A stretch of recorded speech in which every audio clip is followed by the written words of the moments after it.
I'm in the business of making the Cincinnati Bengals better, and so trading T. Higgins is not on my mind. That's their problem. They want a receiver. Go find your own.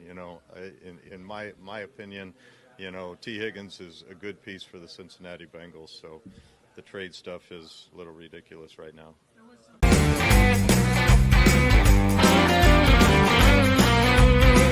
Let me tell you about a guy named Joe. He grew up in Ohio. He's small town like me and you. From Athens to LSU. Now he's the king of the AFC. Jackpot Joey. He's got rose-colored Cartier, cigar-smoking protege. Got diamonds in his chains and ice running through his veins. He's the king of the AFC, Jackpot Joey. Cincinnati royalty, small town loyalty, still connected to his roots, wearing hero boots. He's the king of the AFC, Jackpot Joey. Hey guys, what's going on? Welcome to the show. This is Bengals Talk with Strawberry Ice. I'm your host, the Iceman, Jeff Trunapole. And as always, I'm bringing you sports from a West Side point of view right here in the great city of Cincinnati, Ohio, home of the back-to-back AFC North champion Cincinnati Bengals. Now, do me a favor. If you found the show, hit that like and subscribe button. Smash that thumbs up. You guys are awesome. I'm up to 2,124 subscribers. As always, I appreciate every single one of you guys. If you're watching Facebook or Twitter and you have yet to subscribe to my channel, why not? Please do so. Please go to the YouTube channel, Bengal Talk with Strawberry Ice. Hit the subscription button. Hit the bell for the notification. Every time I go live, you'll be notified. Also, exclusively in the YouTube chat crew, we're doing super chats. So if you got a really serious question that you want to ask my boy Trags, Mike Petraglia, who's joining the show, give me a super chat. I just want to, support the show. Give me a super chat. I would greatly appreciate it. And as always, I'm coming to you live from the Ice Cave. The Ice Cave is brought to you by T Properties. T Properties, quality housing for quality people. Check out their website at www.tpropertiesllc.com for all your rental property management needs and your rental needs. So if you need a condo, a house, apartment building, if you got a rental property you just don't want to manage anymore, give T Properties a shot. And you know what? I wear it every single day. I got on the show, Jackpot Joey. We got the hats. We got not this shirt, but we got shirts. We got flag. We got the beer. You can get the merchandise right here, not the beer, but the shirts are there at jackpotjoey9.com. You can get the beer at Break Brewery right there on Hamilton Avenue. So just remember, you buy cool stuff, drink some cool beer, delicious award-winning beer. You're helping people out because portions of the proceed go to the Joe Burrow Hunger Relief Fund and the Joe Burrow Fund. Also, we got Betfred. It is legal to bet in Ohio now. If you have not done that yet, why the hell not? I will place a bet eventually on the Bengals going 17-0. Okay? Calling it now. I can see Trags in the waiting room, thinks I'm crazy, but that's okay. We're going to go 17-0. Anyway, go to Betfred and put it up there. What's up to everybody in the chat crew? Strangers in there. Pork Chop, Greg, Jolly, Mike's in there. Brad's in there. Crip, what's going on? All right, guys, let's get to this right now. First of all, we got to bring in my co-host for today. He's the man. He's the myth. He's the legend. He's Dale. What's up? Almost burnt down this whole area. I heard you're a pyro. I heard. Yeah. We'll explain that here in a minute. Let's get the Trags. What's up, Trags? Hey, I got a question for you. Do you know who that is in my hero image on my Twitter page? You asked me that before, and I don't. I can't. If I told you JoJo, would that help you? JoJo. Tom Brady used to call him JoJo. You got me. I don't. True Bengal fans remember. Oh God! I'm not a true Bengal fan. Do you know Dale? I wasn't paying attention. I gotta look at your Twitter. Hang on a second here. I gotta figure this out. Hold on, this is killing me. Hang on a second. Let me bring this up here. So Trags, while he's looking, tell the people where you're at. Yeah, you can find me on Twitter at Trags, Trags. Be sure to subscribe to my YouTube page, the Jungle Roar Podcast YouTube page at Jungle Roar Pod. That's where you can find me on YouTube, and you can find me on Instagram at Trags, the number 1. And there's the picture. You know who that is? Why can't he's got an NBA hat? Former Bengal. Who is that? Why can't I figure out who that is? Who do you think that is, Dale? I couldn't see it that well. That's like now I'm going to the I'm Twitter. like, oh, this is killing me, dude. Former Where's Bengal. Where's it at on your Yes. page, Trax? It's his banner on his Oh. Twitter. Oh my God, this is killing me, dude. I cannot. Who the hell is that? Hell, I don't know. All right, I give Brandon. Huh? Brandon. Brandon. First name, Brandon. Come on. LaFell. JoJo LaFell. Tom Brady used to always call him JoJo. Oh, We'll God. see here. who 1 or that 2 is. years. 1 or 2. Where? In Cincinnati? Yeah. I think 2, if I That's recall. what I believe 2. And then he went from, if I've got my memory correct, Fiji got it. here, Fiji got it. he went from Cincinnati directly to the Patriots. Ah, How you guys doing? good, man. You've been busy down there at the combine there. Had some It cool has interviews been- there. Yes, and the thing is, I will tell you guys that not a lot of people talking Bengals are talking about the draft, at least not right now. They will be in the next couple of days. Of course, you will be talking all about tight ends, defensive tackles, offensive tackles, no doubt, cornerbacks, defensive backs, and of course, Bengals are probably going to be looking at probably a defensive tackle or two just for depth for not only BJ Hill but DJ Reader, just to, I think, give a little more rotation in there. There's certainly, I asked this of defensive coordinator Lou Anarumo today.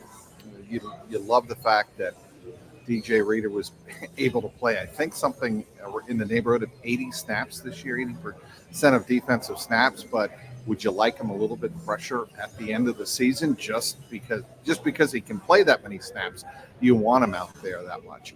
And he said, well, he's one of our best players. We want him out there on the field for his share of snaps. But the point is, you certainly want him fresh toward the end of the season, especially as he gets into his upper 20s.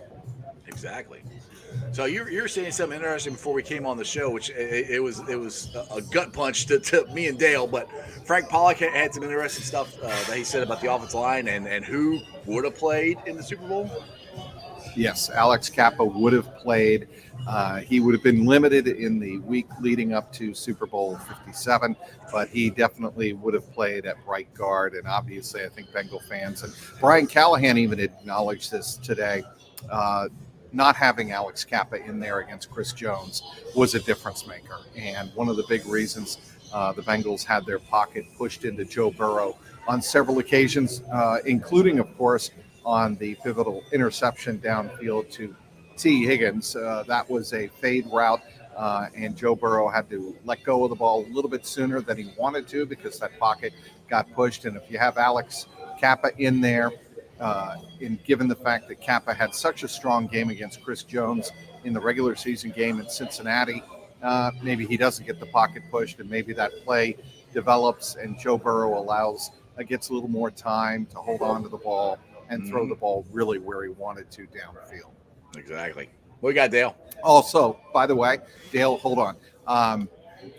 Jonah Williams probably would have played in the Super Bowl as well. And the one other nugget that came from Frank Pollock, before I forget, is the fact that, and take this as you will, Jackson Carman is in the mix at right tackle if Lael Collins is either a salary cap casualty or more likely the case not available to the Bengals because of his ACL injury suffered against the Patriots on Christmas Eve.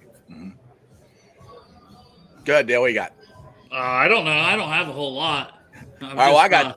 I got some stuff about the right tackle. It's since you brought that up because it's been a big topic of conversation for me. I want them because of the injury to Lael. We don't know if he'll be ready at the beginning of the season or not. I want them to go out and sign a right tackle, and the one that Dale's brought up is Illuminor from the Raiders. That's a possibility, Yes. of a guy they can get. Do you think, from what you're hearing, they said they're going to try Jackson Carman there? I'm not okay with that being the plan. I'd rather have somebody solid there. Now, I think Jackson Carter played good, but we got to win a Super Bowl this year. We need to get off to a good start. So, have you heard anything about possible rotate other people they might sign or anything? Or Well, not signing, but certainly they're going to look that way in the draft. But this draft is not particularly deep in terms of impact, upper round, high round tackles who can come in and make an impact right away.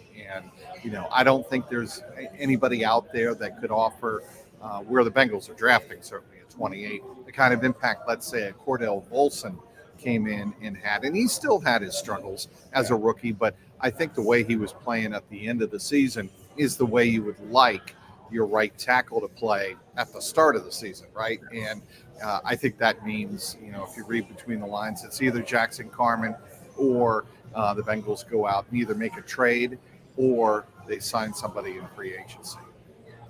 That makes you feel a little better. What do you think, Dave? And look, guys, the Bengals know what the situation is going in to Joe Burrow's fourth year right now with the Bengals. They know that they have a Super Bowl caliber roster up and down. No matter what happens with the free agents in the secondary, there's going to be a lot of talk and a lot of focus on if they lose Jesse Bates and Von Bell. Right. Is that defense going to take a huge hit? It'll take a little bit of a hit, but the fact that Lou Anarumo is coming back, and I think Logan Wilson will get extended, I think that defense will be just fine. They may not have the defensive passer rating that Lou Anarumo brought up to me today that at the start of next season that they had at the end of this season. But I think there will be other ways that they can perhaps get a little bit more pressure on the quarterback to account for that. But on the offensive side of the ball, they have to make sure, I think, that Joe Burrow gets off to a quick start. And last year, of course, he had to deal with the appendicitis, and he was not full strength to start the season in that game against the Pittsburgh Steelers. Yet he still played well enough in that fourth quarter to almost pull out the victory. He should have pulled out the victory. But I think the Bengals are going to come into this offseason knowing that they want to get their offense really hitting the ground running. Exactly. Go ahead, Dave. I would just say if we're going to bring in a free agent at any position, I think right tackle is the spot to go. Like we invested in the line last year, even La'el Collins. Maybe you can use some of Collins' money. He's already going to be injured. He's not going to start the season even if you keep him. So if you decide to cut him, you've got that money to invest in that spot as well. So I just think, I don't know if it's going to be a guy like Jawan Taylor or Mike McGlinchey that are going to get a lot more money. But that's why I always bring up the Illuminor and guys like that. One solid year at right tackle, so he's not scheduled to get as much money. He's been more of a journeyman throughout his career.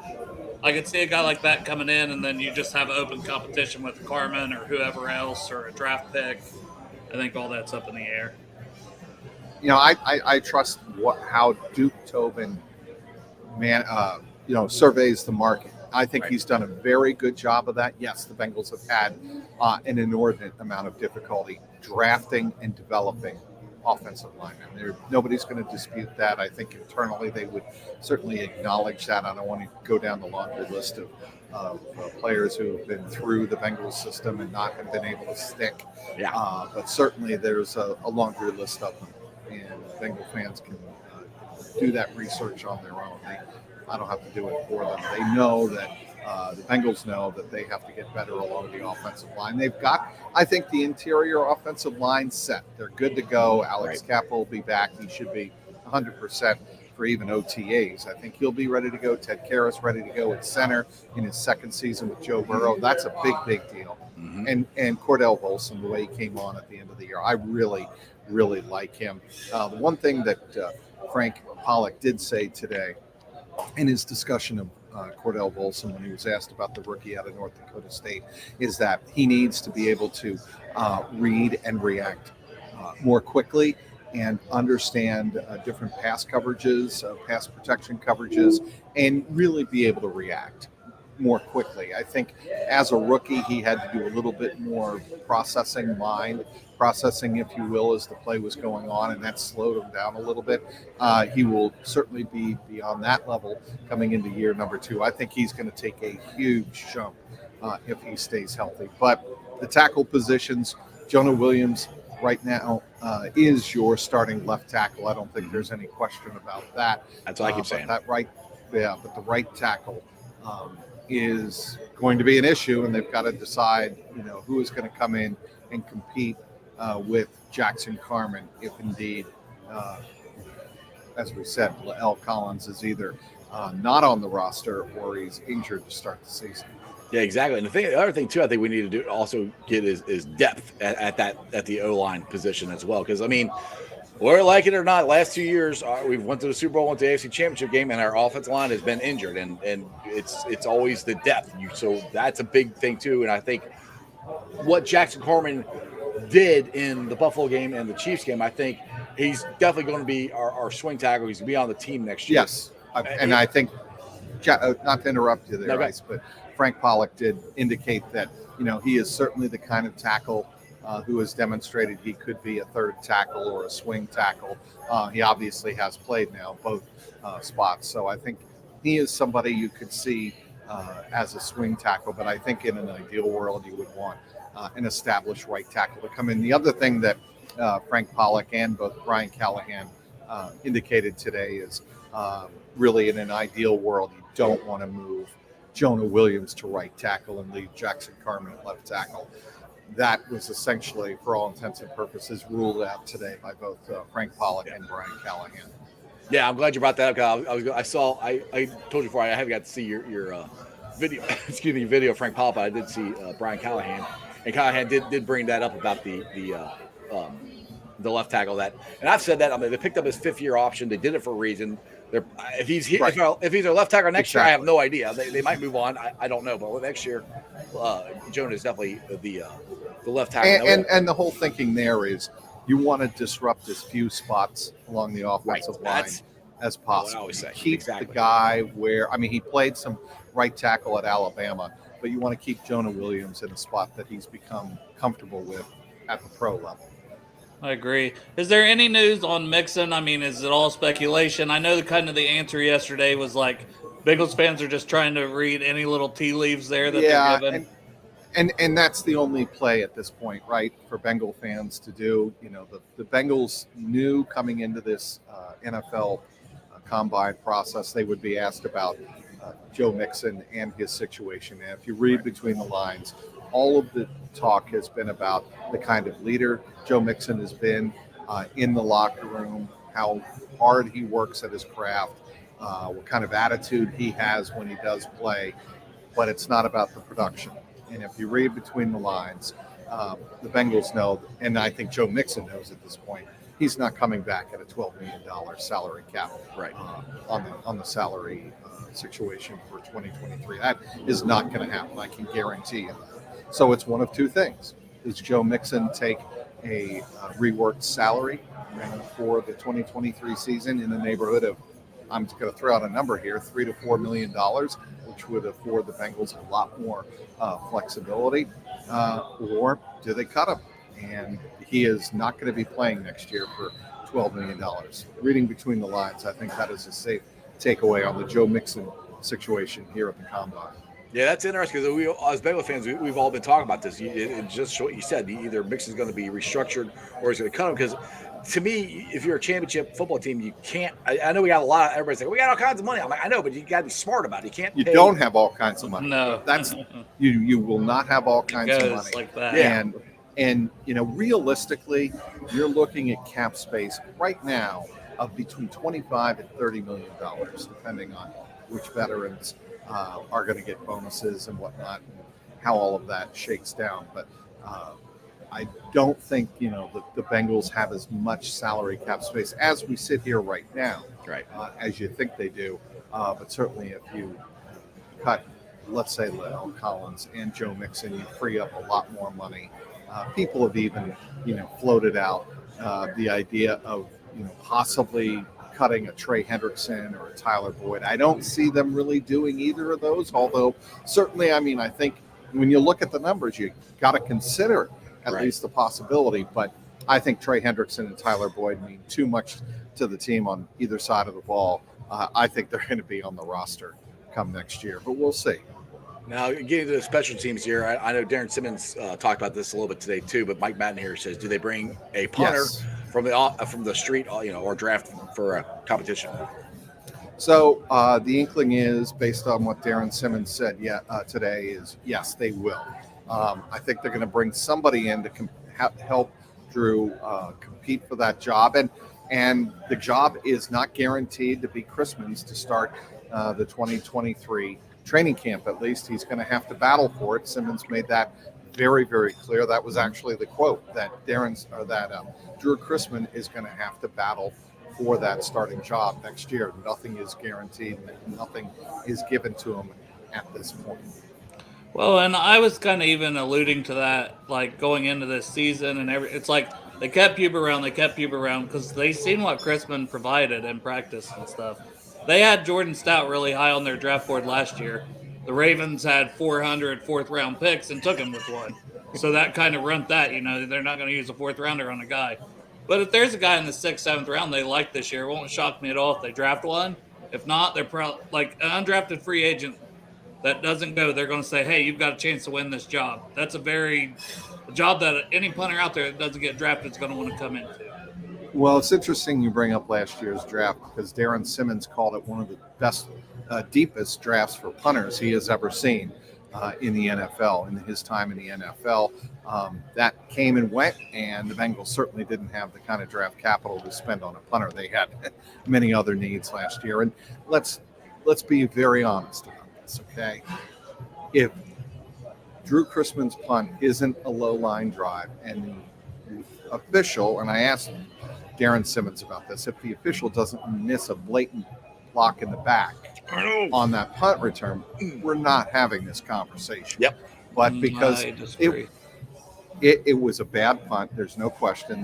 They acknowledged that it was low and in the center of the field. It was one bad punt. But if you take a look at some of the other games Chrisman had in bad weather, they were very good. Simmons brought up the New England game on Christmas Eve. In the Buffalo game on the road, in the snow, bad elements, he had a very good game. He's handled some pressure situations in bad elements very well. But again, he had a bad moment at the worst possible time. Right. And you throw on top of that, a blatant call that was missed. I saw it from the stands, Trags. I saw it from the stands. How'd they miss it? But that being taken into account, you still can't have your punter do that right when the season is on the line and the trip to the Super Bowl is on the line.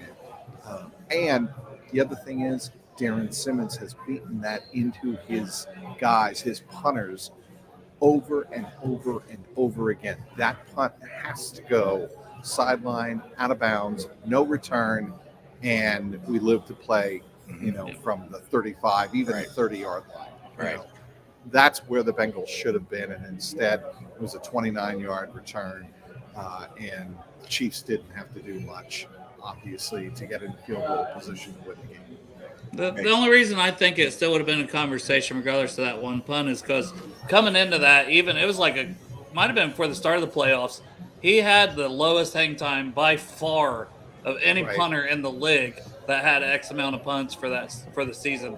And I just can't see that as something Sims is going to, and he'll pin the one inside the 5 or the 10, but then he'll shank the next one. He's just very right? He's so inconsistent, and his hang time, those two things, I'm he's going to be competing for sure next year.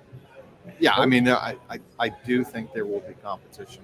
There's no question about that. One thing Darren Simmons said too is he said he gave Chrisman credit because he just got thrown in there and he hadn't played in a game in 3 years, I think it was 2 years, something like that. So for that he did give credit that he did get thrown in and that was good. I also want to point out that Darren Simmons was asked about the receiving role, the punt return and the kick return game. Darren Simmons still misses Brandon Wilson. Yes, he talked about it. He may not be on the roster next year, but the explosiveness that Brandon Wilson brought to the Bengals, everybody remembers the kick return against the New York Giants in the 2020 season, or 2019 season, I believe it was. they really miss having a guy like that being able to return kicks out of the end zone. Travion Williams, I think they like him a lot, but I think they're going to like him even more if Joe Mixon doesn't return as a feature running back. And if that's the case, you're going to have to find somebody who can serve as a true kick returner next year. Trent Taylor had a career year. Darren Simmons called it this year, best year of his career returning punts. He had that one rough game where he put the ball on the ground a couple of times. But aside from that, just a tremendous year again for Trent Taylor. He's a reliable guy. And I think in the punt return game, even more so than the kick return game, kickoffs, you want a guy that's going to, as Darren Simmons is wont to say all the time, you want a guy that can get up from the ground, hand the ball to the official. That's the most important job he has, and give the ball to Joe Burrow and let him go to work.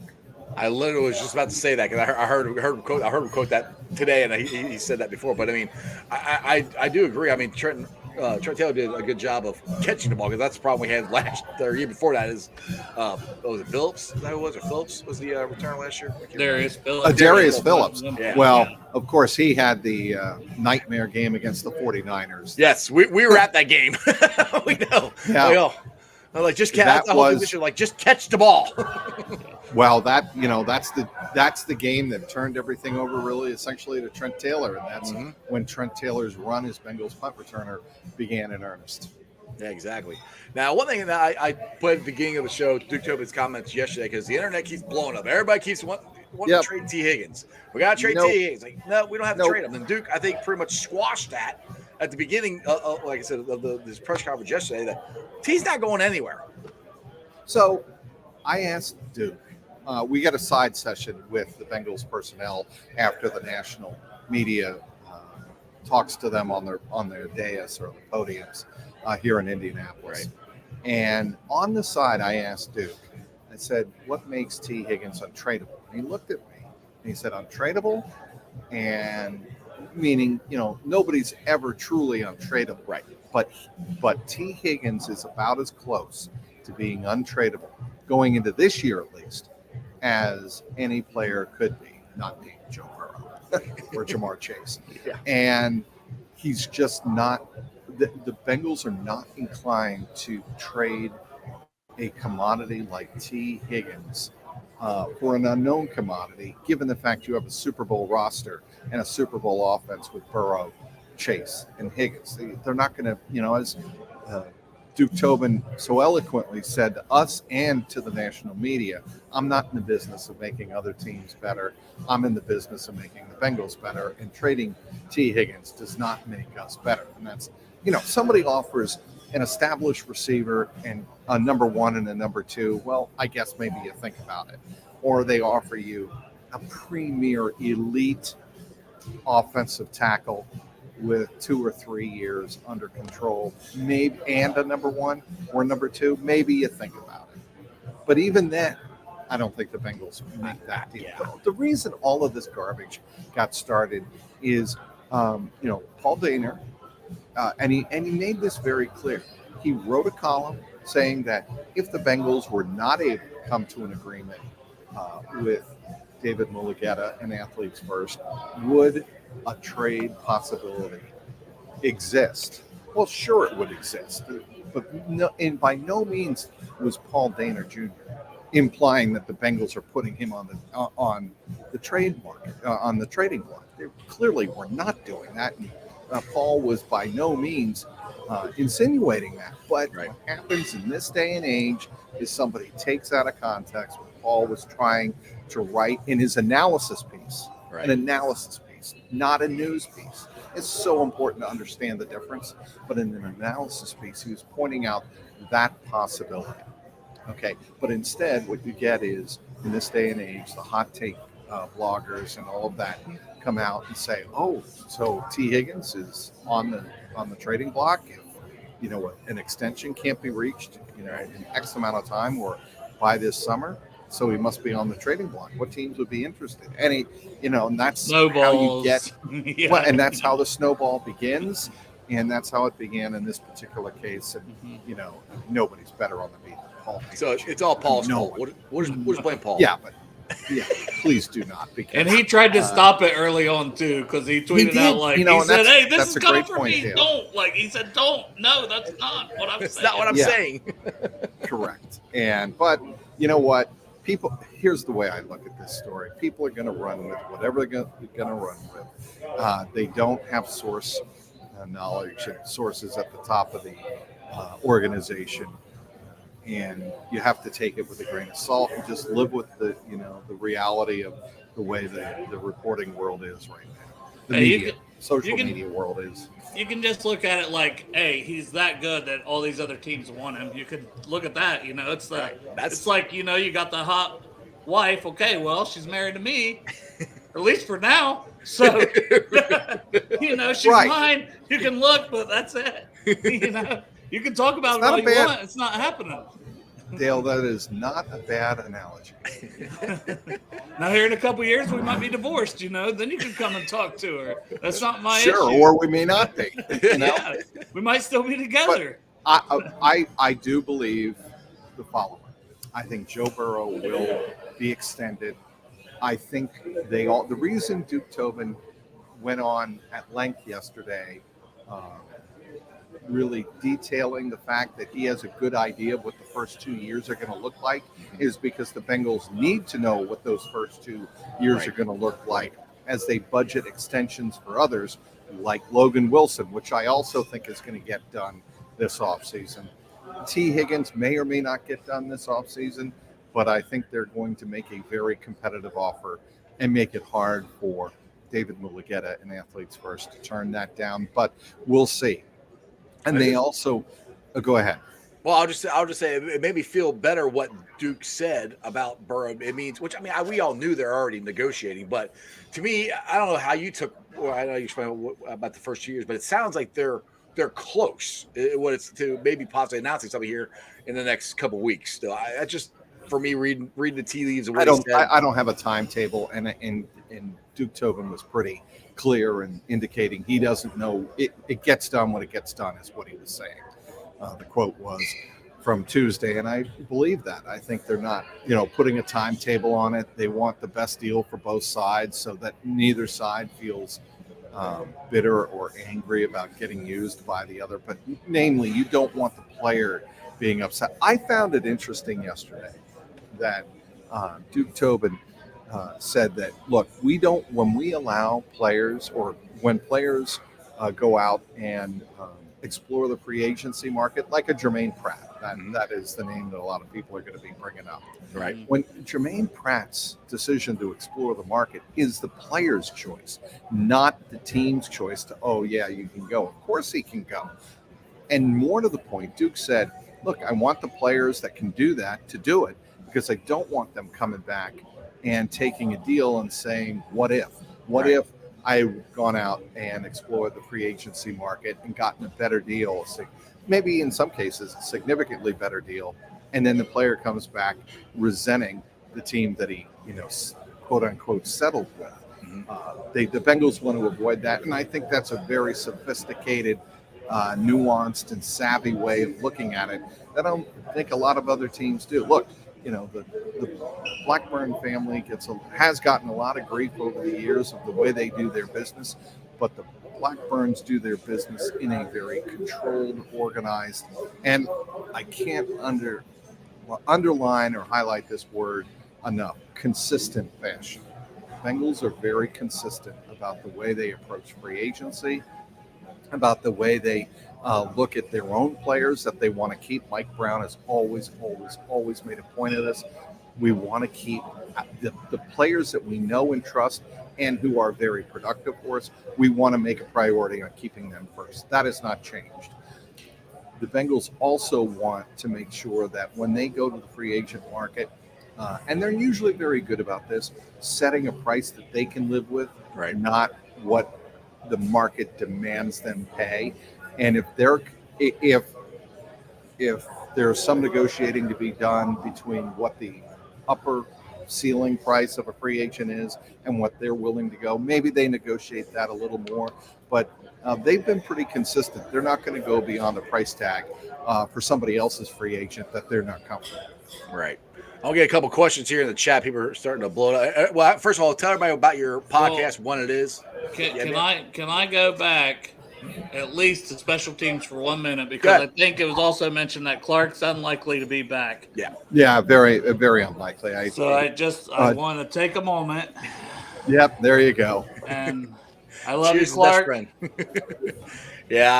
he served the Bengals very, very, very well. He will fall a couple of games shy of Kevin Huber's franchise record, but it's appropriate that they kind of go out on the same note. And they both have done a great job for the Bengals, and both have been very appreciated for their efforts in the organization. There's no doubt about that. I won't be surprised if Clark still signs somewhere else, because when we talked to him last year, he's like, I got 10 more years in me. That's his mindset. 10 might be a stretch. I know, but that's his mindset. Oh, he does. It's long snapper. They can, we keep doing it. I can see him getting picked up by somebody. That's for sure. People want to know when your podcast is. It's called Jungle Roar Podcast. How many days a week do you do it, and what time? So probably going to resume it next week after we digest everything here from Indianapolis. But that doesn't mean that I don't still do reports from here in Indianapolis. I will be doing that. But in terms of the longer form podcasts that I like to do, those will probably resume next week sometime. And then we'll take a break until free agency begins. We'll break down free agency. But once a week, and they usually drop either on Tuesday or Wednesday. Yeah, you're not as crazy as I am. I do it every freaking day. Yep, I am not as crazy as you are, Ice. That is 100% accurate statement. We will all agree that he is not as crazy as you. Leave it at that. I think that's a compliment. So I see in the comments section here about Jermaine Pratt and Jesse Bates. Yes, I think with Jesse Bates, I think it's all but certain that Jesse Bates will be playing somewhere else in 2023. Atlanta, from the looks of it.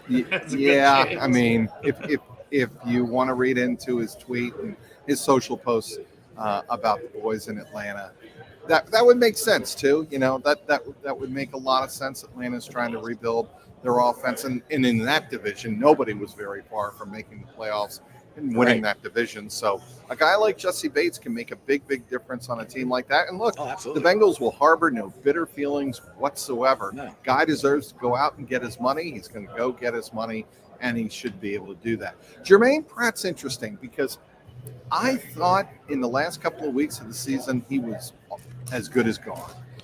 But when you listen to him talk about where he wants to play next and the chance to get a ring, and the fact that Lou Anarumo is back, I think all of that matters to him. And Lou Anarumo made a point of saying, I love Jermaine today. I love Jermaine. I would love to have him back. Obviously, the money and the numbers have to work out for the organization and the team. But he is somebody that if he had a change of heart and said, look, I don't want to go out on the note that I went out on last year, the whole Joseph Asai thing at the end of the championship game. I'm a better teammate than that, and I want to show that, I am a leader. I am a team guy. He is a great downhill linebacker. He's still not what Logan Wilson is in space and pass coverage, but certainly Jermaine Pratt has gotten more and more consistent. He's a playmaker. There's no question about that. He's a big-time hitter. He made one of the best plays of the year was the play on Travis Kelce, forcing the turnover, really, turning that game around on its ear right there. And then, so he's able to make big plays for you. And again, the comfort and the knowledge of the Lou Anarumo system, do not underestimate that in terms of, Bengals retaining their own players that they're very comfortable with and value. Yeah, don't forget about the fumble in the jungle or the Hubbard yard catch. I mean, he knocked the ball out. So him and Logan both on that play was a big part of that. I mean, there's a big argument to be made for if you bring Jermaine Pratt back, maybe you can't keep Von Bell and Jesse Bates. So of those three players, Jesse Bates, Von Bell, and Jermaine Pratt, how are the Bengals prioritizing that internally? That would be a fascinating conversation to be in. Because in some ways, Von Bell's more important because he plays a top position, but is he really? Because Von Bell's biggest impact overlaps a little bit with where Logan Wilson and Jermaine Pratt play. Right. So do you get more of 2 free safety looks at the top of the secondary? Is that where the Bengals are leaning? And then the other thing is the other real reason you want Von Bell back, if you're assuming Jesse Bates is gone, you want a leadership. You want a leader who knows the defense in that secondary, and Von Bell would certainly fit the bill there. Yeah, that's what you were doing rhetorical, and I was about to answer it. I was like, well, I think I would rather have Bell and all the things you were saying. The leadership. I mean, you got no depth at safety, where you have a Keem Davis-Gaither and Marcus Bailey at linebacker, and you play a lot of 2 linebacker sets. Also, what do you have at safety? I mean, Dax Hill, who hasn't played. Well, and really Tyson Anderson is an unknown. And another unknown. But he is a freakish athlete. Yes. Tyson Anderson. And maybe they're going to have to sign somebody, right? I mean, they're going to have to sign somebody in free agency, but not at a top dollar amount. They're going to have to bring some guys in who might be able to fill the bill and, certainly service that position. Go ahead. What would you kind of think Von Bell, what would you per se would pay him, or top the line that would be a cutoff for him for asking too much at safety? 3 years, and I'm going to say $33 million. Woo.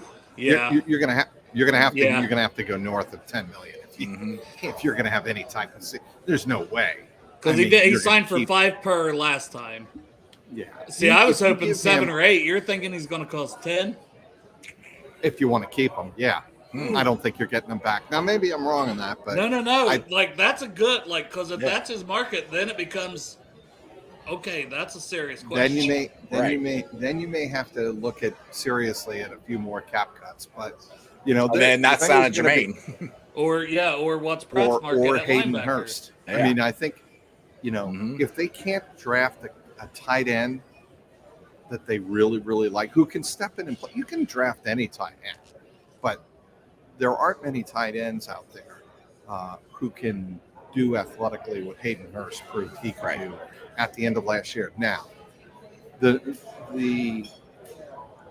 metrics people will tell you that Hayden Hurst is at the bottom of the tight end class in terms of veteran tight ends who are hitting free agency. I don't tend to believe that.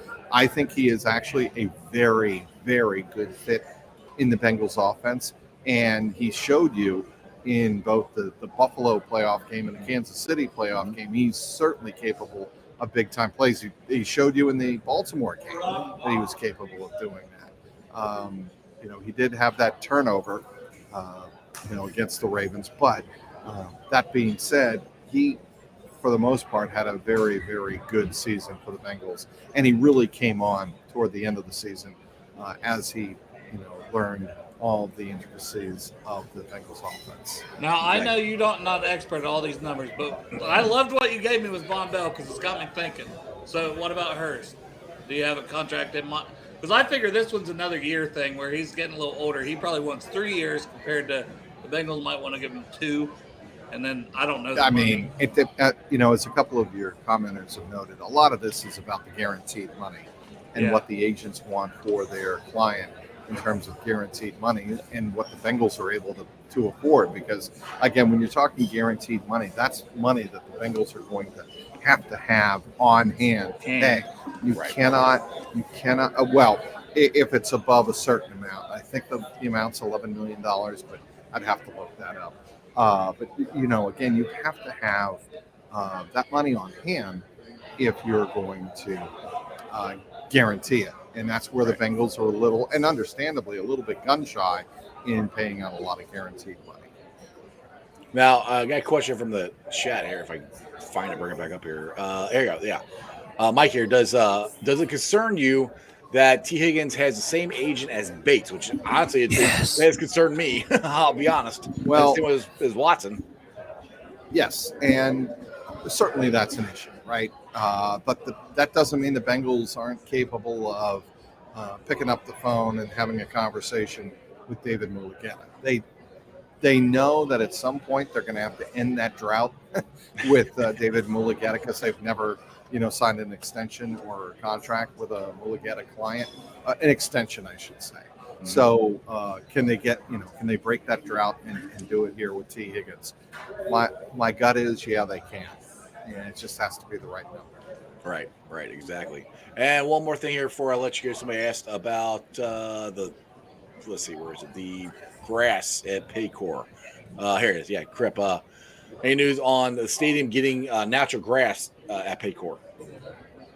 I have not heard anything with regard to that. So I think they are happy with the turf right now. I know there's been a big push around the NFL to have these stadiums and the NFLPA to remove the type of turf that is on the ground at Paycor Stadium. But I have not heard anything about that. So that's actually a good question to ask of the front office when we get our next chance. There you go. All right. Well, Trags, you've been here for 46 minutes. I know you're a busy guy. I appreciate it. Again, tell everybody about your latest articles, your podcast, anything else you want to plug before I let you go. CLNSmedia.com. Follow me on Twitter at Trags, TRAGS. And as always, click and subscribe to my Jungle Roar podcast YouTube page. Just search Jungle Roar Pod, all one word, and it should show up. There you go. I appreciate you coming on as always, Trags. Keep up the good work, and you're keeping us all informed. I really do appreciate the work that you do. I think you do a great job. And your hair looks fantastic today.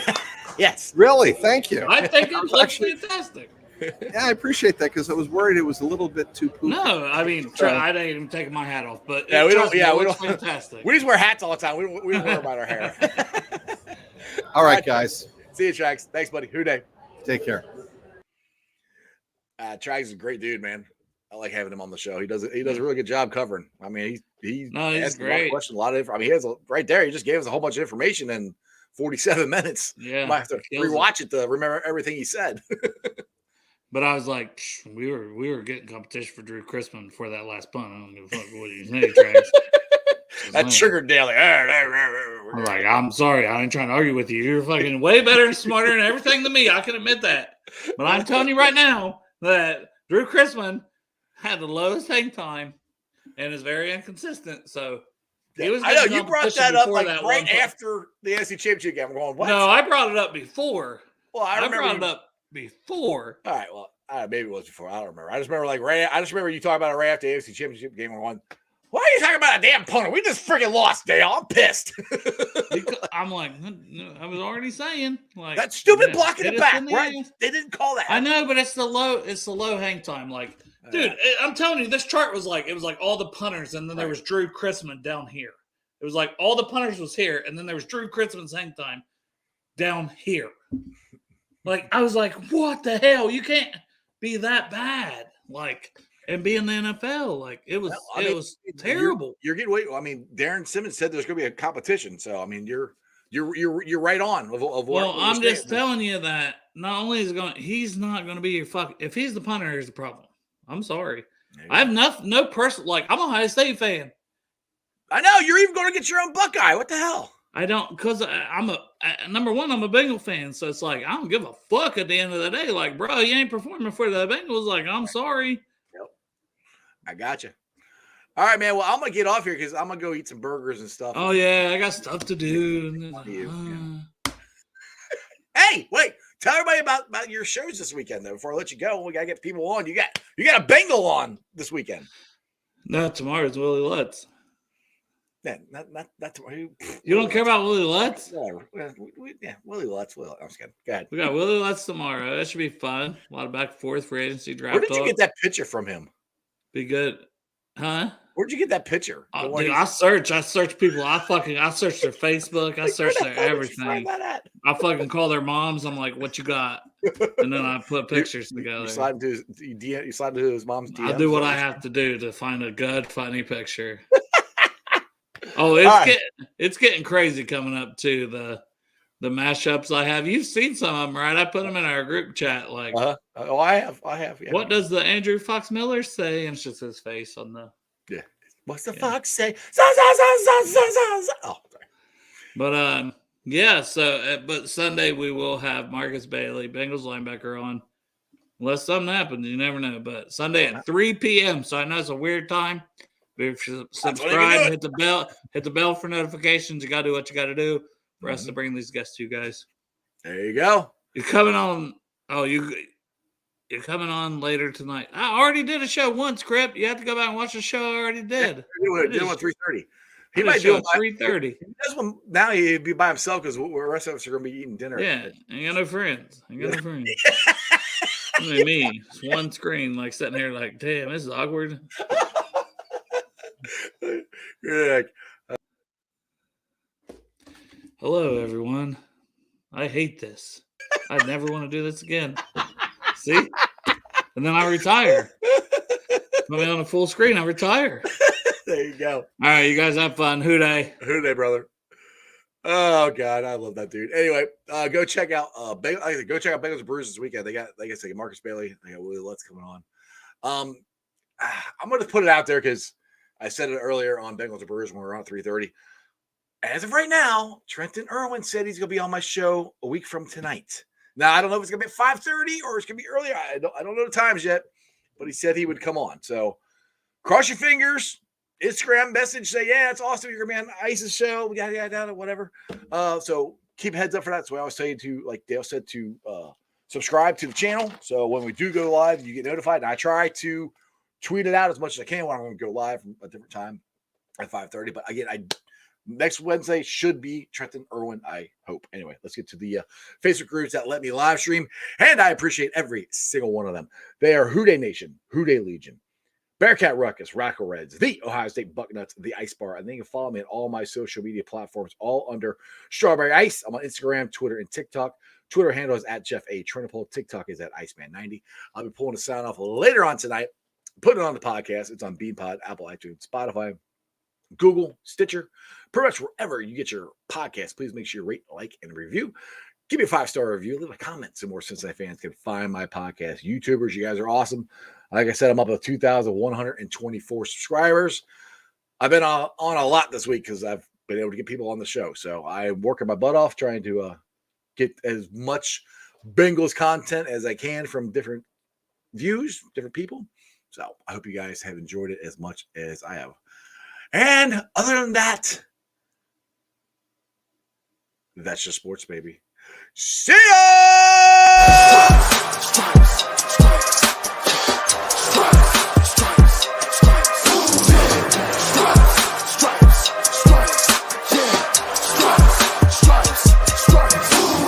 Orange in the day, black in the night. Stripes in our veins, sparks gonna fly. The beast is awake, orange, black, and white.